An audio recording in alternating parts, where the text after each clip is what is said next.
So I got arrested. I'm screwed. They caught me. I did it. I'm going to jail. I'm going to lose this case. If you're thinking that, well, then you may also be thinking, what's the point of hiring a lawyer? Well, we're going to talk about that right now. First of all, how do you have any idea if it's a losing case? Like, I guess you were there and you're like, yeah, man, they got me, whatever it happens to be. We'll just take a DUI, for example, right? Like, yeah, I was very intoxicated and I was driving the vehicle. This is a losing case. I get it. And I understand why you maybe are hesitant to hire a lawyer. But it's the prosecution's burden of proving the case against you. You are, even though you don't feel like it, right? And you're really regretting what happened and you feel like all hope is lost, you are actually still innocent until proven guilty in court. So can they prove you guilty in court? I don't know. The best way to know that is to review, as an attorney, is to review the evidence, right? To see the videos and police reports and medical reports and labs and everything that they have, right? I mean, and on a normal run-of-the-mill DUI these days, it's a stack of paperwork like this and sometimes hours of videos. So that's the only way I would know as an attorney, like, yeah, you're right. This probably is a losing case in terms of not winning, in terms of them being able to prove in court beyond a reasonable doubt the charges. So you just don't know. You don't know until you know. And I would say you'd be surprised how many times an officer screws up, like fatally. In other words, fatal to the case. I've seen officers do the most crazy things where a judge, after reviewing it is like, do I believe that this person is guilty? Do I believe, that they should be found guilty? Yeah, I do. But the state didn't meet their burden because officer so-and-so did so-and-so. Like, that happens way more than you might realize. There's a lot of hoops that an officer has to jump through in order to have a strong, airtight case, and they're human. They screw it up oftentimes unintentionally, but sometimes there's some nefarious things that go on as well, and that can blow wide open a case that was otherwise unwinnable. So not that long ago, I had a client or a potential client come in and tell me like, hey man, I really need help with this DUI. It's not good. I was intoxicated. In fact, he was sleeping in the car. Car wasn't driving, thankfully, but he was sleeping in the car, and that's definitely a DUI here in Illinois. If they can prove it. And he's like, yeah, I was really intoxicated. In fact, and he's telling me his whole story. He says, yeah, the officer came up to me and immediately got me out of the car and put me in handcuffs.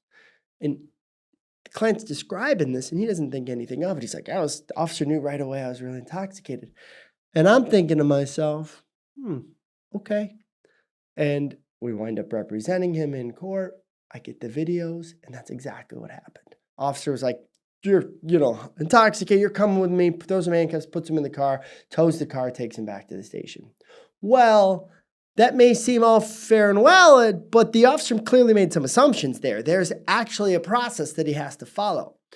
He needs to articulate what those reasons are. He needs to have a bit more probable cause than, I think you're drunk. He didn't even offer those standard field sobriety tests. He didn't even offer a breathalyzer on the scene. He didn't even ask him if he'd been drinking. Officer was just like, I'm right, you're wrong. I know what you did. You're coming with me. And so officer took a whole lot of shortcuts there.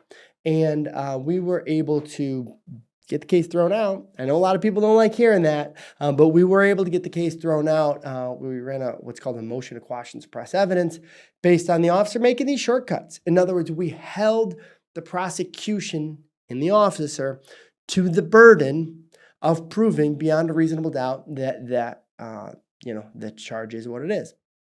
And we won that case. And the client never in a million years would have thought that he would, because, he knew what state he was in. But again, officer needs to jump through the hoops because that is what the law, what the Constitution says. All right, and second of all, there's this whole concept of like, I have a losing case. Well, what does that even mean? There is no predetermined outcome. It's not like I win or lose. There's it's tons of gray area in the middle, right? Let's walk through some possible outcomes on a case. You can be found not guilty or, have the charges dismissed on one end. That's great. On the other end, you can be convicted. But there's tons of other things in the middle, right? If you have multiple charges, some can be dismissed, some can be pled out. You can plead to possibly reduced or amended charges. In different states have different things. Here we have something called court supervision, which can be a very good outcome. Depending on the circumstances. There's things like deferred prosecution, you name it, tons of gray area in the middle. This is the law, after all, that we're talking about. It is not always black and white, and that's why there's lawyers to argue over these things. If we're black and white, we wouldn't need lawyers. So there's tons of gray area. And so what you may think is like a losing case may not be a home run win, but there's still many wins that you can get within it. So what I mean by that is, let's again use a DUI, for example. You may not beat that DUI outright, but maybe you say you get to keep your license the whole time. Is that a win? For some people, maybe. Right? I also talk to people who are like, as long as I don't go to jail, it's a win. Right? So their definition is different. Some people are like, I can't lose my job.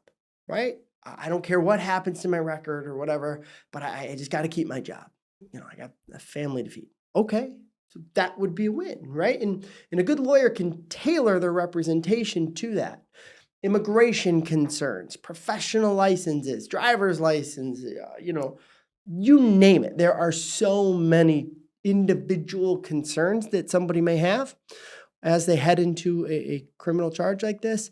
And a win for one person may be a loss for another person. There is no clear definition of a win. It's always different. And so a good lawyer, in my opinion, is not just going to, have that, like, we got to win this case at all costs or else everything is screwed. No, it's like, let's figure out what your main concerns are. What would a win look like for you? And maybe we can tailor that strategy to it. Of course, if we can beat the case outright, of course, we'll beat the case outright. But otherwise, let's tailor our approach to you in order to increase the odds of getting a win as it is in your eyes. And finally, there's two parts to the outcome of a case, right? We tend to think about the actual disposition, guilty, not guilty, conviction, no conviction, supervision, amended, reduced charges, right? We think of that, like what goes on paper, what goes on my record, right? And that is really important. But there's this whole second thing, which is after that's been determined, after there is a disposition for the case, now we move into the sentencing phase, right? Where there's penalties that are basically given by a judge based on that outcome. So let's think about this. You have a trial and you lose. Well, that's not great. And, but then there's a disposition. They say you're convicted of such and such charge, right? Okay, but now they have to move into the sentencing. Are you going to go to jail? Are you going to pay a fine? Are you going to do community service? It's a million different sentences, right? Like, you name it. It's anything under the sun, pretty much legally, that is legal and under the sun is available as a sentence. So, got to think of that too. Like, yeah, I'm never going to win this DUI. Okay, but do you deserve to go to jail for it? Can we avoid that? I don't know, right? And so that, again, sort of goes along with the idea of a win being defined differently for each person. I think it's shallow thinking. I think it's just surface level thinking to be like, they're going to be able to prove their case. So let me just walk in and say, I'm at the mercy of the court. I lost this. I don't need a lawyer. I think that is a mistake. Something a good lawyer is going to do very often is manage what that sentence should be. Right? And that gets argued in court as well. And there's ways to influence that. I mean, all the time we have clients complete drug and alcohol evaluations, drug and alcohol treatment, inpatient treatment, classes, anger management, you name it. There's a whole arsenal of tools and things that we can use to have our client do ahead of time. So when it comes to sentencing, we can say, look at all the things that he or she has done since this arrest occurred. They are a changed person. They deserve this as a penalty instead of this, right? That's what an effective lawyer is going to do all the time as well. So that's just one more reason that you may wish to hire an attorney, even though you think all hope is lost. All right, so we tell people all the time that we're going to try to get the best outcome for you. And so I think a good attorney is going to figure out what that means. You saw here that there's many possible outcomes. So defining that up front and then building a strategy to achieve that is the right way and is going to lead to happier clients and a better interaction with your defense attorney.